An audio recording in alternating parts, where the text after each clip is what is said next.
The next one I go on about, which is exactly what you all want to do prior to actually putting in a customer relationship management system. Even if you do it on a scrap of paper, on a serviette or whatever, is actually put something down in writing before you actually implement the system. It's far more cost effective to actually have a plan. So you're actually having a plan up here of, the house that you're going to build. Then do some questions on it. Is that actually where I want the windows? Is that the type of flooring I want? Is that the type of roofing I want?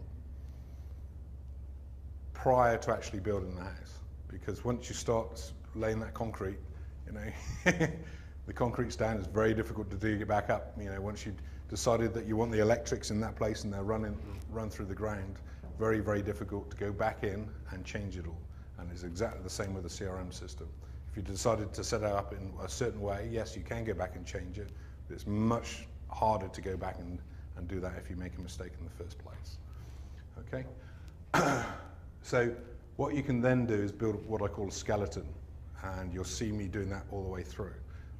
I build customer relationship management systems, so I don't necessarily do copy. People like Gemma do copy, and Gemma would have seen me build up the system and what I call a skeleton, and then you actually go and put some meat on the bones. You'll say, this is the 7-part autoresponder, it's got 4 or 5 sentences in it.